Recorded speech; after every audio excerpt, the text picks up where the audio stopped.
My family abandoned me for a decade, but they suddenly came crawling back the moment they realized my grandparents left me their entire inheritance. Instead of getting a payday, they walked right into a legal trap that cut them out of my life forever. For 10 years, I was a ghost to them. My mother and father blocked my number the day I chose a different career path than the one they demanded. My older brother and younger sister followed suit, erasing me from holidays, birthdays, and milestones.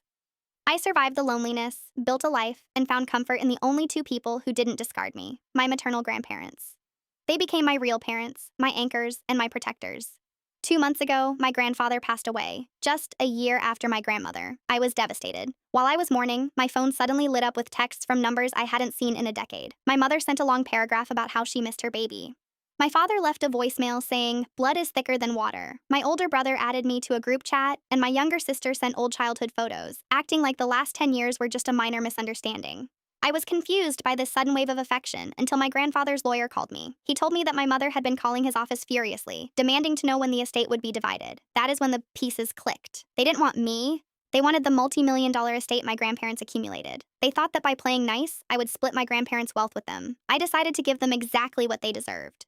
I invited my mother, father, brother, and sister to my apartment under the guise of a family reunion dinner. They showed up with fake smiles and empty hugs. Before the food was even served, my father cleared his throat and brought up my grandfather's passing, subtly hinting that families need to support each other financially in times of grief. My mother nodded, claiming they wanted to help me manage the overwhelming assets. I smiled, reached into my drawer, and pulled out 4 folders. I handed one to my mother, one to my father, one to my brother, and one to my sister. They opened them eagerly, expecting bank statements or property deeds. Instead, their faces turned pale. Inside were copies of my grandfather's official ironclad will, alongside a restraining order for each of them. The will explicitly stated that my mother and father were to receive exactly $1 each, while my brother and sister were entirely disinherited for their decade of neglect. The final document was a legal notice from my lawyer, warning them that any further contact would result in immediate harassment charges. My mother started crying fake tears, and my father began to scream, but I simply opened my front door. I told my former family that their 10-year silence was finally permanent, and watched them leave empty-handed, defeated, and completely broke. Subscribe for more.